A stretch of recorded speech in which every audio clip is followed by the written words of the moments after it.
Kaip atsirado pirmieji popieriniai pinigai Kinijoje? Kaip prekyba tulpių svogūnėliais tapo vienu pirmųjų finansinių burbulų? Ar grynieji išnyks, o gal mes visi pereisime prie skaitmeninių valiutų?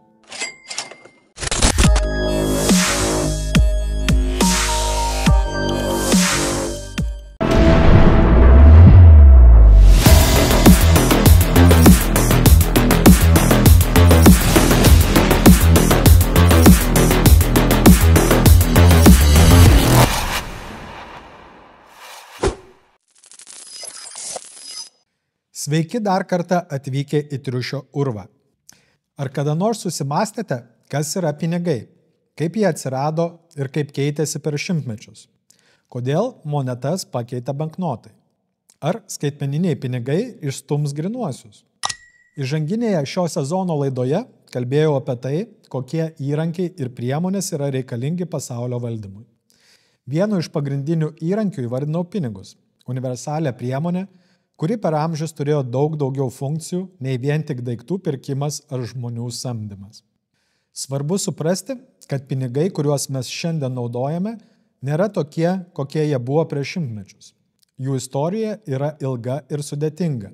Nuo natūrinių mainų, kai prekės buvo keičiamos į prekes, iki tauriųjų metalų monetų, kurios suteikė pinigam vertės stabilumą. Vėliau atsirado popieriniai pinigai, kurių vertė yra tik bendro susitarimo reikalas, grįsta pasitikėjimu valdžia ir ekonominė sistema.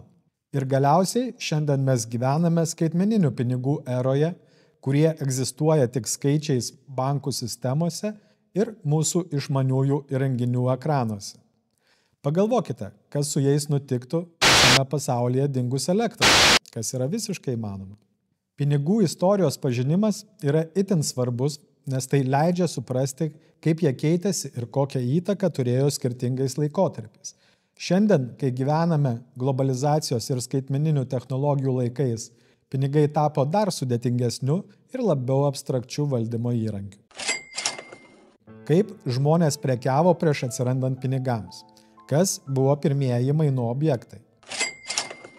Prieš atsirandant pinigams, žmonės, kaip manoma, naudojo natūralių mainų sistemą. Tai reiškia, kad jie tiesiogiai keisdavo vienas prekes ar paslaugas į kitas. Pavyzdžiui, ūkininkas medžiotojui už mėsą galėjo duoti grūdų, o amatininkas savo pagamintus įrankius keisdavo į maistą. Tačiau ši sistema turėjo trūkumų. Abi pusės turėjo norėti to, ką siūlo kita, ir ne visada buvo lengva nustatyti tikrąją daiktų vertę. Kada ir kur buvo sukurti pirmieji metaliniai pinigai? Kokią reikšmę jie turėjo visuomeniai?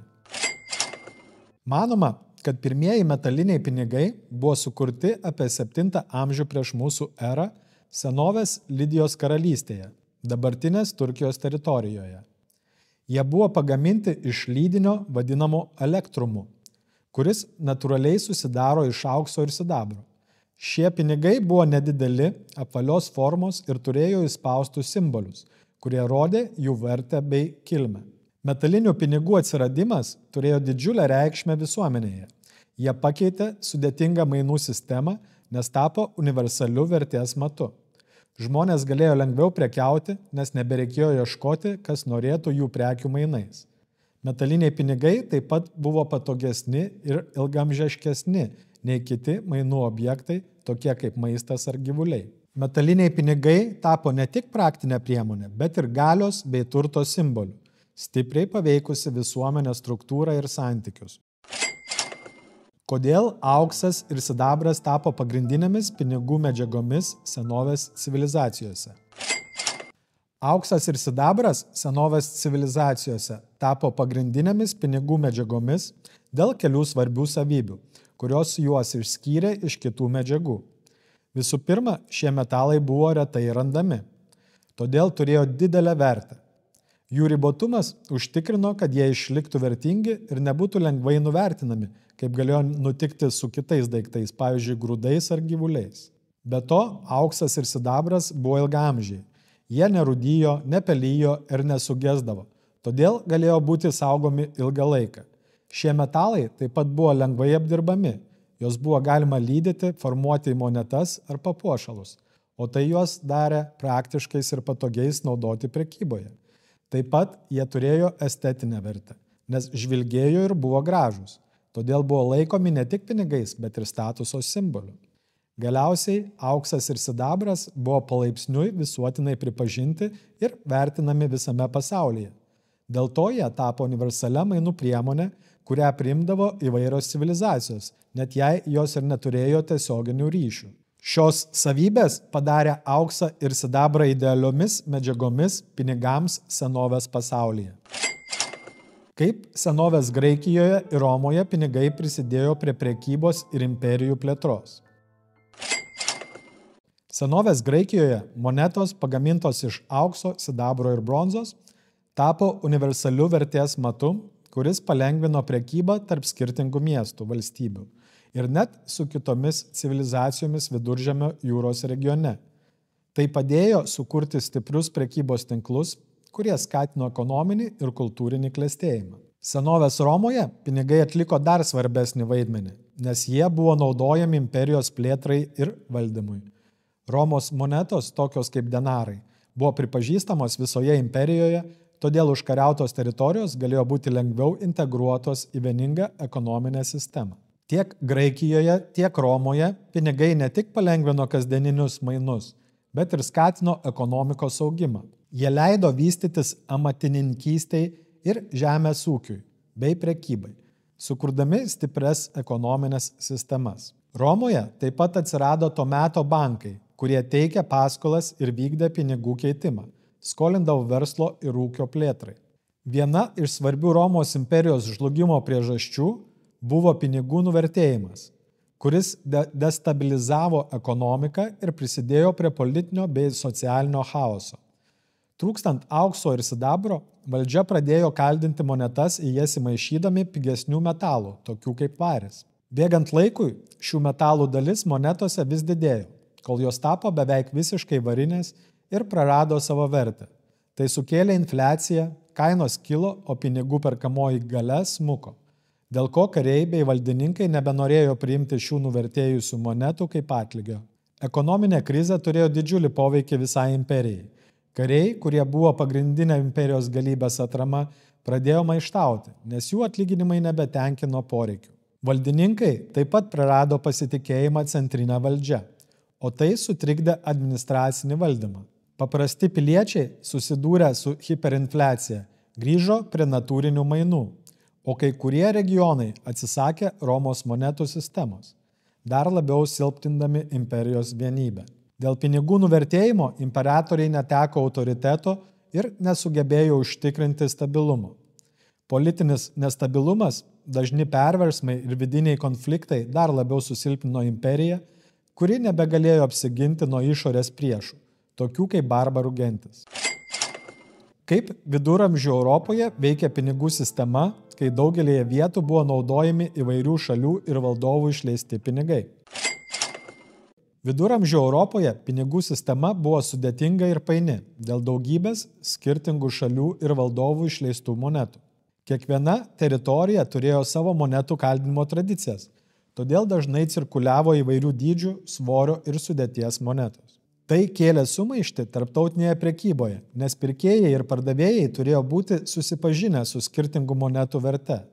Dėl šios įvairovės dažnai buvo kreipiamasi į pinigų keitėjus, kurie padėjo nustatyti tikrąją monetų vertę ir atlikti mainus. Viduramžių Europoje atsirado pirmieji bankininkystės elementai, kurie padėjo spręsti pinigų sistemos sudėtingumą. Prekybos centruose, tokiuose kaip Venecija ir Genuja, bankininkai pradėjo teikti paskolas ir vykdyti pinigų keitimą. Jie taip pat išduodavo vekselius, rašytinius įsipareigojimus sumokėti tam tikrą sumą, kurie tapo ankstyva popierinių pinigų forma. Tai leido prekybininkams keliauti nesigabenant didelių monetų kiekių ir sumažino apiplėšimų riziką. Galiausiai viduramžiuose pradėjo formuoti stipresnės centrinės valdžios, kurios siekia standartizuoti pinigų sistemas savo valdose. Tai skatino monetų kaldinimo reformą, siekiant užtikrinti vienodą monetų vertę ir kokybę. Pavyzdžiui, Anglijoje karalius Henrikas II įvedė sterlingų sistemą, kuri tapo viena iš pirmųjų standartizuotų pinigų sistemų Europoje. Šios reformos padėjo palengvinti prekybą ir skatino ekonominį stabilumą regione. Kokį vaidmenį pinigai atliko kryžiaus žygių metu? Kaip jie skatino prekybą tarp rytų ir vakarų? Kryžiaus žygių metu pinigai atliko svarbų vaidmenį tiek finansuojant pačius žygius, tiek skatinant prekybą tarp rytų ir vakarų. Kryžiuočiai, norėdami keliauti į Šventąją žemę, turėjo padengti didelės išlaidas – ginklų, šarvų, maisto ir kitus kelionės kaštus. Daugelis jų parduodavo savo žemes ar skolindavosi pinigų iš vietos didikų ar bažnyčios. Tai skatino piniginės ekonomikos plėtrą Europoje, nes mainai, kurie anksčiau dažniausiai vyko natūra, vis dažniau buvo vykdomi pinigais. Be to, kryžiaus žygiai atvėrė naujus prekybos kelius tarp rytų ir vakarų, o pinigai buvo pagrindinė priemonė šiai prekybai palengvinti. Kryžiuočiai ir prekybininkai iš Europos susidūrė su prabangos prekėmis, tokiomis kaip šilkas, prieskoniai, brangakmeniai ir stiklo dirbiniai, kurios buvo itin vertinamos Europoje. Šios prekės buvo perkamas naudojant auksines ir sidabrines monetas, o Viduržemio jūros regiono prekybos miestai, tokie kaip Venecija ir Genuja, tapo svarbiausiais tarpininkais tarp rytų ir Europos. Ir galiausiai kryžiaus žygiai padėjo Europai susipažinti su rytų finansinėmis praktikomis, tokiomis kaip vekseliai ir kredito sistemos, kurios palengvino didelės apimties prekybą. Šios naujovės buvo perimtos ir išplėtotos Europoje, prisidedant prie bankininkystės ir prekybos revoliucijos vėlesniais viduramžiais. Pinigai ne tik finansavo kryžiaus žygius, bet ir tapo pagrindiniu įrankiu, kuris sujungia rytų ir vakarų ekonomiką, skatindamas kultūrinę bei ekonominę sąveiką. Kaip atsirado pirmieji popieriniai pinigai Kinijoje? Istorikų teigimu, pirmieji popieriniai pinigai atsirado Kinijoje, Tangų dinastijos laikotarpiu nuo 7 iki 10 amžiaus.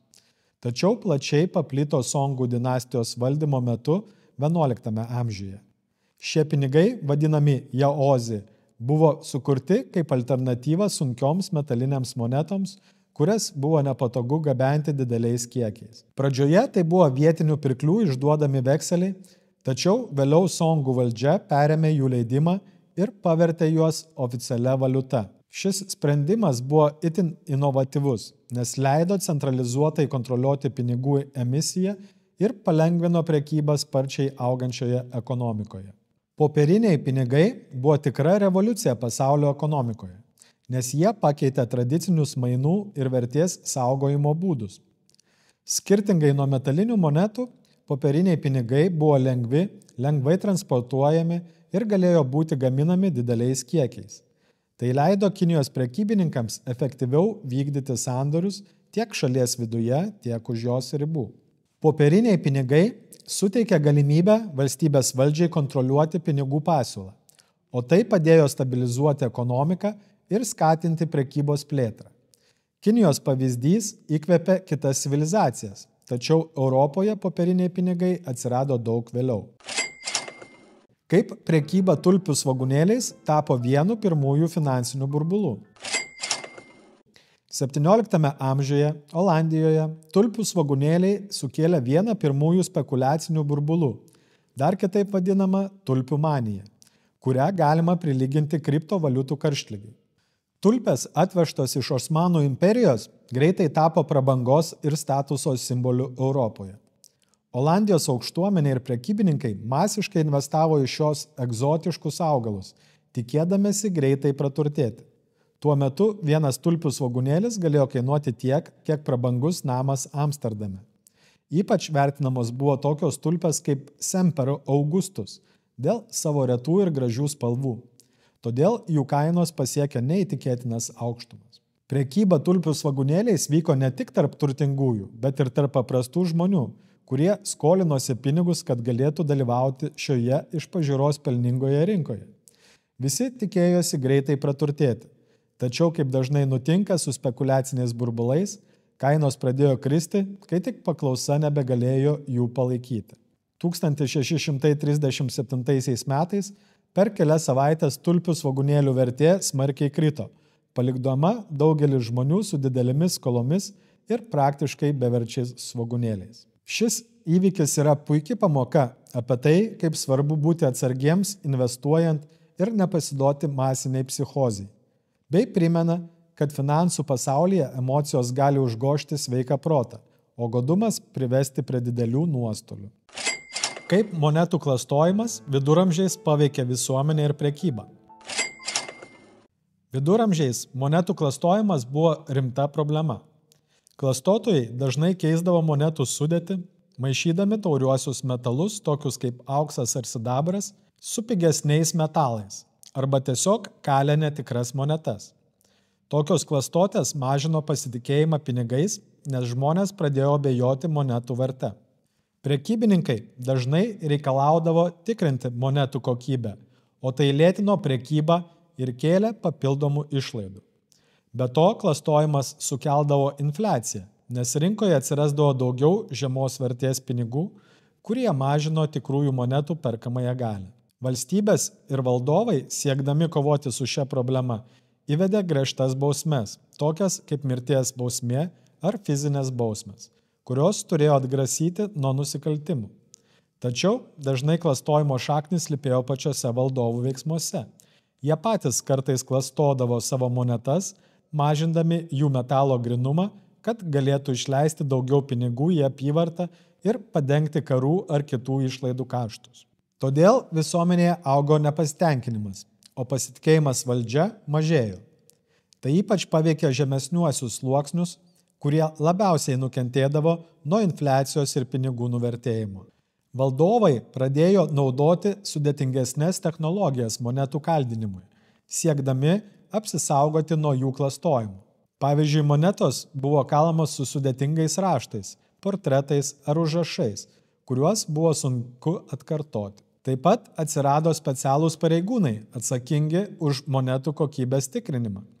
Šios priemonės ne tik prisidėjo prie prekybos saugumo, bet ir padėjo formuoti modernesnę pinigų sistemą, kurioje pasitikėjimas valiuta tapo esminiu elementu.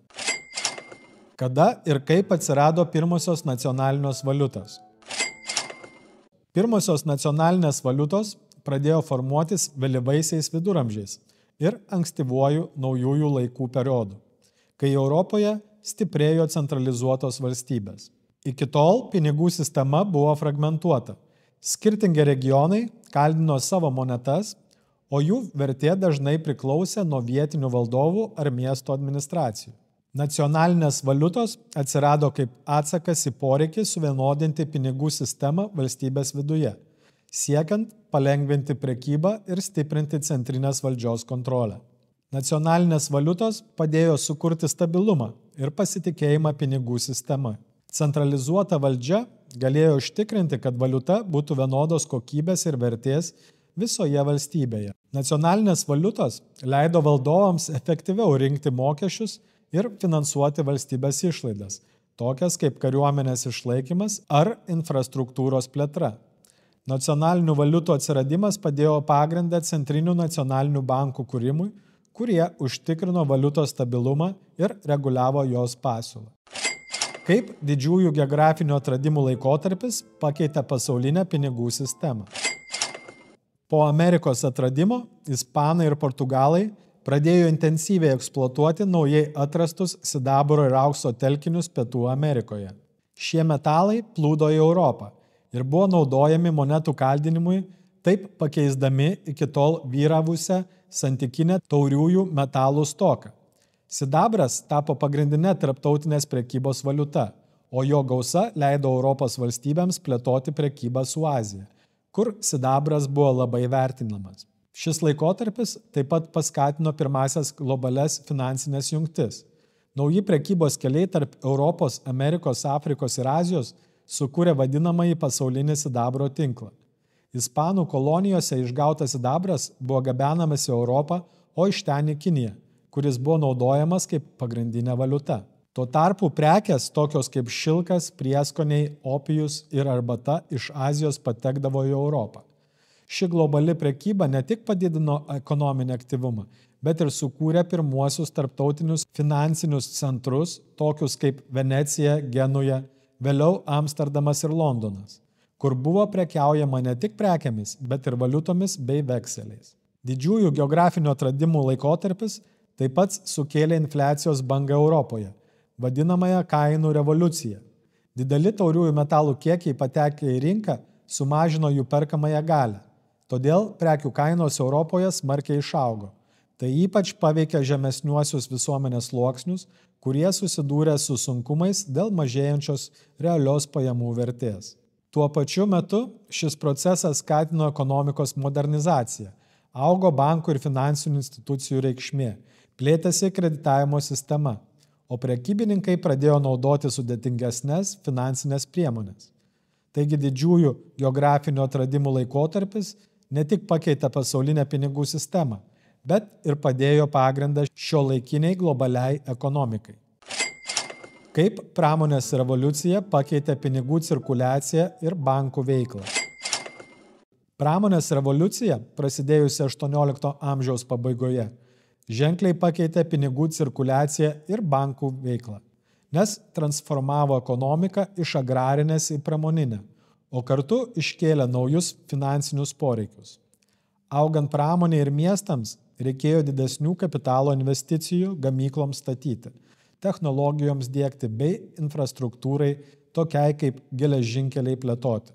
Tai spartino pinigų cirkuliaciją, nes verslininkai ir pramoninkai turėjo skolintis didelės pinigų sumas, kad galėtų plėsti savo veiklą. Dėl to pinigai tapo dinamiškesni. Jie ne tik buvo naudojami kaip mainų priemonė, bet ir kaip investicijų šaltinis, kuris tapo ekonomikos augimo varikliu. Buvo įkurti pirmieji modernūs komerciniai bankai, kurie specializavosi verslo paskolose ir investicijose. Pavyzdžiui, Anglijos bankas tapo svarbiu finansiniu centru, kuris ne tik leido pinigus, bet ir reguliavo šalies ekonomiką. Pradėjo formuotis ir akcijų rinkos, kuriuose pramoninkai galėjo pritraukti kapitalą, parduodami savo įmonių akcijas. Pramonės revoliucija paskatino popierinių pinigų ir čekinių atsiskaitimų plitimą.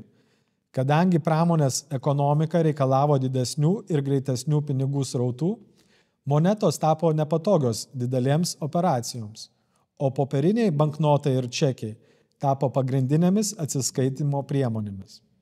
Tai leido supaprastinti prekybą ir finansinius sandorius tiek šalies viduje, tiek tarptautiniu mastu. Bankai pradėjo siūlyti naujas paslaugas, tokias kaip vekseliai, kredito linijos ir indėlių sąskaitos, kurios skatino finansinį lankstumą. Taigi pramonės revoliucija ne tik padidino pinigų cirkuliaciją, bet ir sukūrė modernę bankininkystės sistemą, kuri tapo būtina sparčiai augančiai ekonomikai palaikyti. Kaip XIX amžiaus aukso standartas suvienodino pasaulio valiutų vertę. XIX amžiaus aukso standartas tapo viena svarbiausių priemonių suvienodinusių pasaulio valiutų vertę ir sukūrusių pagrindą tarptautiniai prekybai bei finansiniams ryšiams. Aukso standartas reiškia, kad šalies valiuta buvo tiesiogiai susieta su auksu. Kiekvienas piniginis vienetas turėjo tam tikrą nustatytą aukso kiekį. Didžiojoje Britanijoje aukso standartas įsigaliojo 1823 metais. Netrukus prie jos prisijungė ir kitos šalis, įskaitant Vokietiją, Prancūziją ir Jungtines Amerikos valstijas. Šis standartas užtikrino, kad valiutų vertė būtų pastovi ir lengvai konvertuojama, nes visų šalių pinigai buvo pagristi vienu bendru matu – aukso verte. Aukso standartas palengvino tarptautinę prekybą, nes pašalino valiutų svyravimus, kurie dažnai trukdė prekių ir paslaugų mainams. Kadangi visų šalių valiutos buvo susietos su auksu, prekybininkai galėjo būti tikri, kad jų pinigų vertė išliks stabili, nepaisant ekonominių ar politinių pokyčių. Britų svaras sterlingų, pagristas aukso standartu, tapo pagrindinė pasaulinė rezervinė valiuta, kurią plačiai naudojo tarptautinėje prekyboje. Toks stabilumas skatino investicijas ir kapitalo judėjimą tarp šalių, o tai buvo itin svarbu pramonės plėtrai ir globalios ekonomikos augimui XIX amžiaus pabaigoje. Aukso standartas taip pat įvedė griežtą ekonominę drausmę, nes šalis negalėjo tiesiog spausdinti daugiau pinigų nei turėjo aukso atsargų.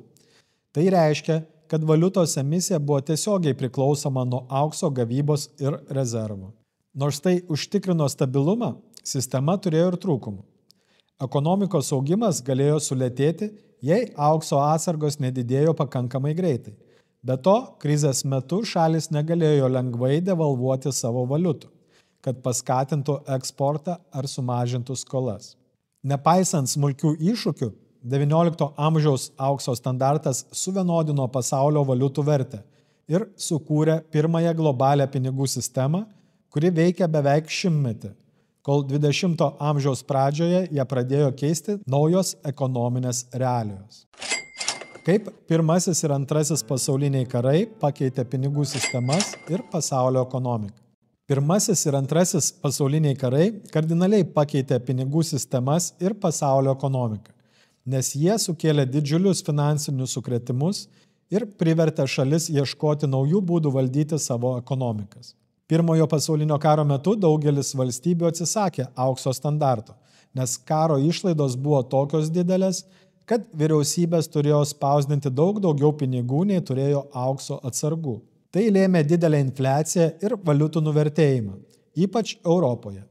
Pavyzdžiui, Vokietijoje hiperinfliacija po karo buvo tokia didelė, kad markės vertė tapo beveik nulinė. Tuo pačiu metu Jungtinės valstijos, kurios karo metu išliko ekonomiškai stiprios, tapo pagrindinė pasaulio kredito tiekėja, o doleris pradėjo įgyti svarbą kaip tarptautinė valiuta. Antrasis pasaulinis karas dar labiau pakeitė pasaulio ekonomikos ir pinigų sistemų struktūrą.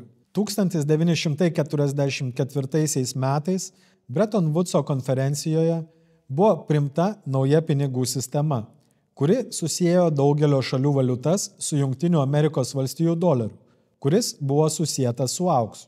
Po karo chaoso tai sukūrė stabilumo jausmą, tačiau taip pat padidino Jungtinių Amerikos valstijų ekonominę ir finansinę įtaką pasaulyje.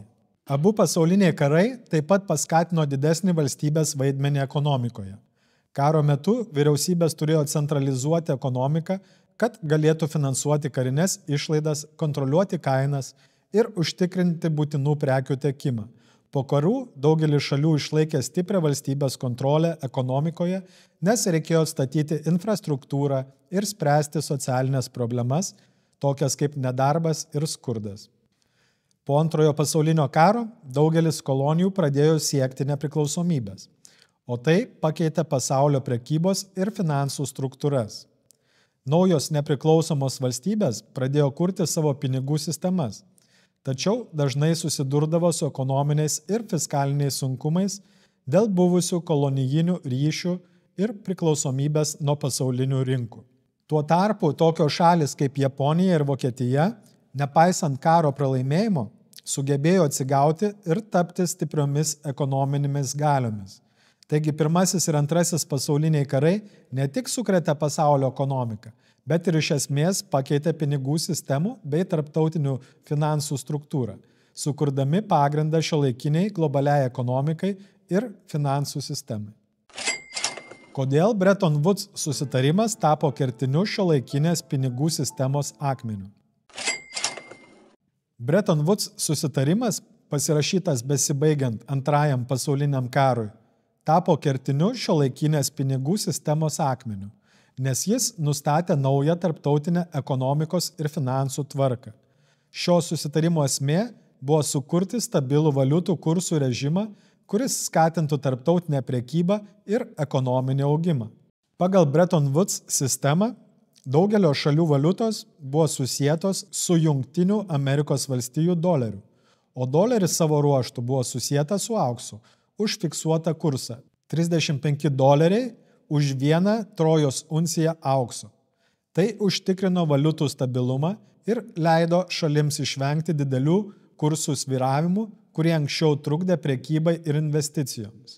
Jungtinių Amerikos valstijų doleris tapo pagrindinė rezervinė valiuta, o tai suteikia Jungtinėms valstijoms ypatingą vaidmenį pasaulio ekonomikoje.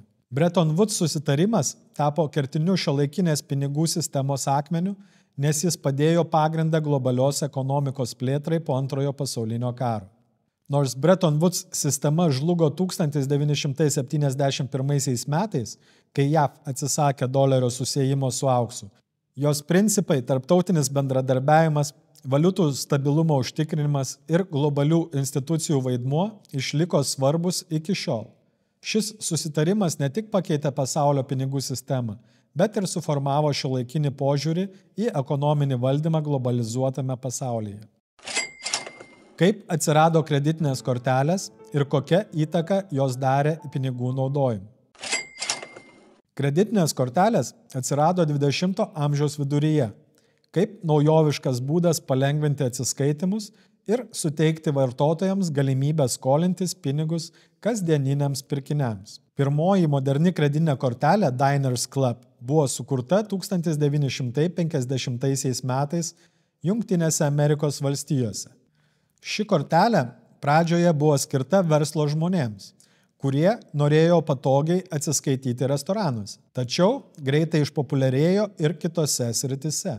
Vėliau 1958 metais American Express išleido pirmąją universalią kreditinę kortelę, kurią buvo galima naudoti įvairiose vietose. Tuo pačiu metu bankai, tokie kaip Bank of America, pradėjo kurti savo kreditinių kortelių sistemas, kurios leido klientams skolintis tiesiogiai iš banko.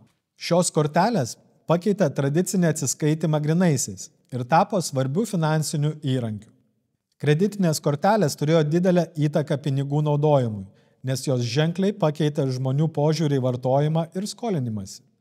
Jos suteikė galimybę įsigyti prekes ir paslaugas neturint pakankamai grynųjų pinigų, o tai skatino vartojimą ir ekonomikos augimą. Be to, kreditinių kortelių dėka sumažėjo poreikis nešiotis didelės grynųjų pinigų sumas, o tai padidino atsiskaitimų saugumą. Kortelės taip pat supaprastino tarptautinius mokėjimus, nes jos buvo priimamos daugelėje šalių, o valiutų konvertavimas vyko automatiškai. Toks patogumas padarė kreditinės korteles itin populiariomis ir paskatino jų plitimą visame pasaulyje. Tačiau kreditinių kortelių atsiradimas atnešė ir naujų iššūkių. Jos skatino skolų augimą, nes vartotojai dažnai išleisdavo daugiau nei galėdavo grąžinti. Tai sukėlė didesnį priklausomumą nuo bankų ir finansinių institucijų, taip pat padidino asmeninio bankroto riziką. Nepaisant to, kreditinės kortelės tapo neatsiejama šiuolaikinės ekonomikos dalimi, pakeitusios ne tik tai, kaip žmonės atsiskaito už prekes ir paslaugas, bet ir kaip suvokiama pati pinigų sąvoka, nuo fizinių grynųjų pinigų iki skaitmeninių mokėjimų ir skolinimosi galimybių. Ši inovacija padėjo pagrindą šiuolaikiniams elektroniniams atsiskaitimams ir finansinių technologijų plėtrai. Kaip internetas ir skaitmeninės technologijos pakeitė pinigus, nuo elektroninių mokėjimų iki kriptovaliutų. Internetas ir skaitmeninės technologijos iš esmės pakeitė pinigų sampratą bei jų naudojimą, suteikdami galimybę atsiskaityti greičiau, patogiau ir globaliau. Elektroniniai mokėjimai, tokie kaip banko pavedimai, kortelių atsiskaitimai internete ir mobiliosios mokėjimų platformos, tapo pagrindiniu būdu vykdyti finansinės operacijas. Tokios paslaugos kaip PayPal, Stripe ir Revolut leido vartotojams atlikti mokėjimus vienu mygtuko paspaudimu, o tai ypač palengvino elektroninę prekybą. Be to atsirado mobiliosios mokėjimų programėlės, tokios kaip Apple Pay, Google Pay, kurios dar labiau supaprastino kasdieninius atsiskaitimus, leidžiant mokėti tiesiog telefonu arba išmaniuoju laikrodžiu. Šios technologijos ne tik pakeitė vartotojų įpročius, bet ir sumažino grynųjų pinigų naudojimą, artindamos pasaulį prie visiškai skaitmeninės ekonomikos. Skaitmeninės technologijos taip pat atvėrė kelią naujoms pinigų formoms, tokioms kaip kriptovaliutos.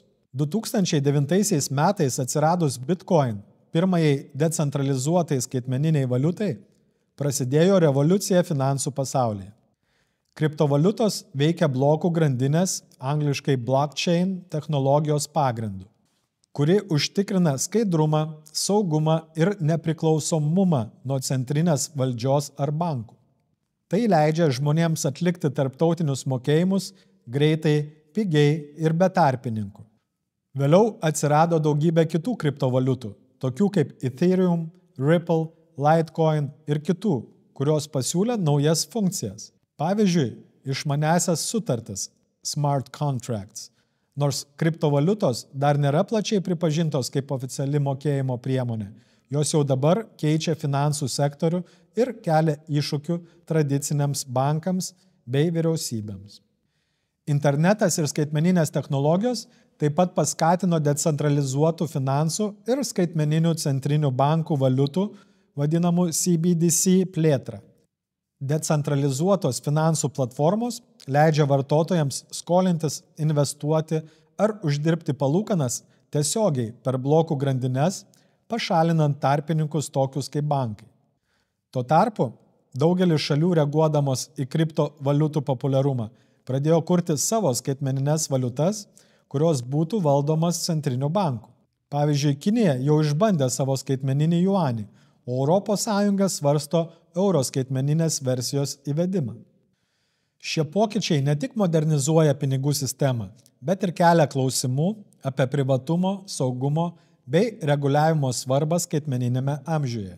Taigi internetas ir skaitmeninės technologijos ne tik pakeitė pinigų naudojimą, bet ir sukūrė naują ekonomikos realybę, kurioje pinigai tampa vis labiau virtualūs ir decentralizuoti. Kas yra kriptovaliutos tokios kaip bitkoinas ir kodėl jos laikomos ateities pinigais? Kriptovaliutos, tokios kaip bitkoinas, yra skaitmeninės arba virtualios valiutos, kurios naudoja kriptografiją saugumui užtikrinti ir veikia decentralizuotose tinkluose. Pirmoji ir garsiausia kriptovaliuta bitkoinas buvo sukurta anonimo kūrėjo ar kūrėjų grupės pasivadinusios Satoshi Nakamoto. Bitkoinas veikia blokų grandinės blockchain technologijos pagrindu, kuri yra decentralizuota vieša duomenų bazė, užtikrinanti visų sandorių skaidrumą ir nekeičiamumą. Skirtingai nei tradicinė valiuta, kriptovaliutos neturi fizinės formos ir nėra valdomos centrinės valdžios ar banko, todėl jos laikomos nepriklausoma alternatyva tradicinių pinigų sistemai. Bitkoinas turi ribotą pasiūlą. Iš viso bus sukurta tik 21 milijonas bitkoinų, o tai padeda išvengti infliacijos, su kuria dažnai susiduria fiat valiutos. Kriptovaliutos laikomos ateities pinigais dėl daugelio priežasčių. Visų pirma, jos siūlo greitus ir pigesnius tarptautinius mokėjimus, nes pašalina tarpininkus, tokius kaip bankai ar mokėjimų platformos. Tai ypač patrauklu žmonėms gyvenantiems šalise, kuriuose yra ribotas priėjimas prie tradicinių finansinių paslaugų.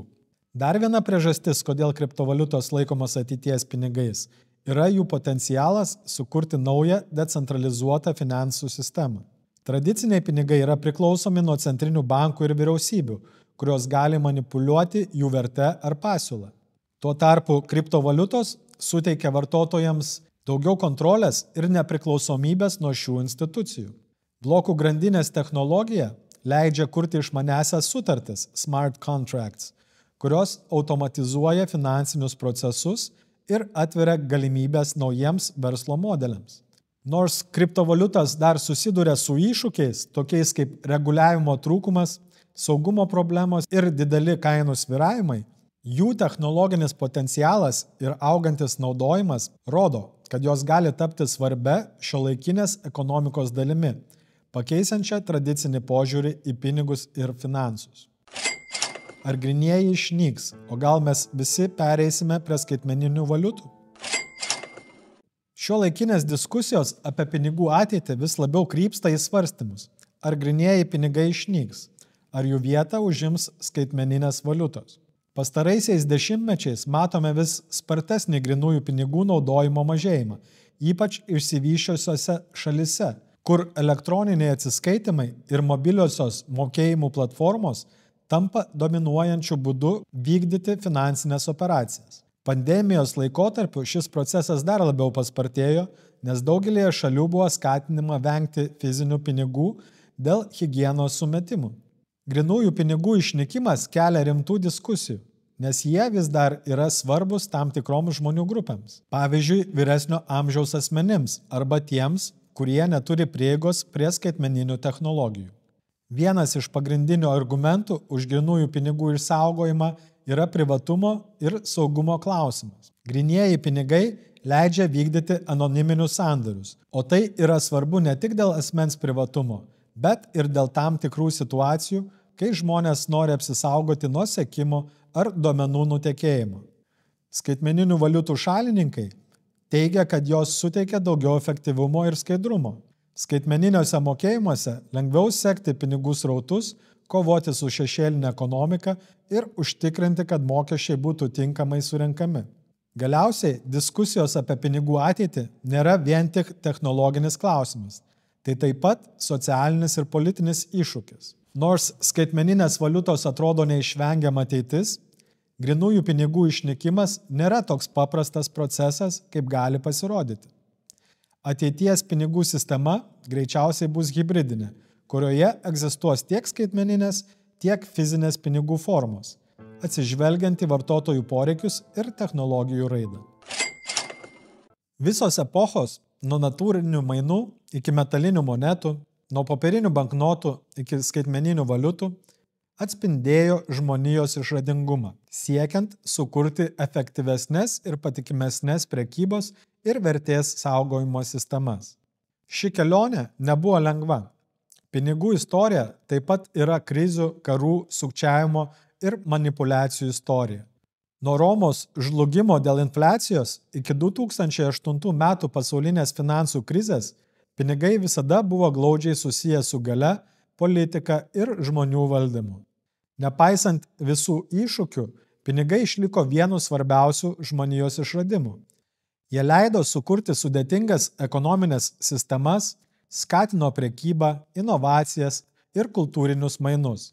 Pinigai sujungia tolimus pasaulio kampelius ir skirtingas tautas, sukurdami globalią ekonomiką, kurioje mes šiandien gyvename.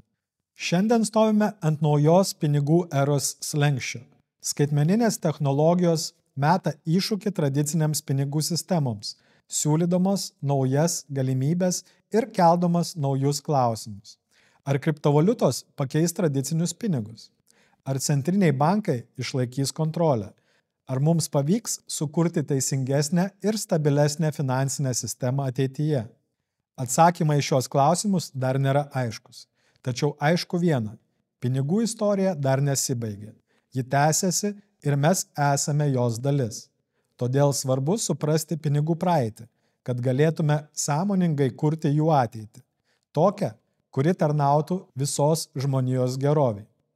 Tai tiek šiandienai glaustai apie pinigų istoriją. Tikiuosi, išgirdote ir sužinojote kažką naujo. Ir kad tai padės suprasti mūsų supantį pasaulį šiek tiek kitų kampų. Prenumeruokite kanalą, spauskite patinka, pasidalinkite su draugais ir artimaisiais. Sekite baltą triušį ir iki kito pasimatymo triušio urve.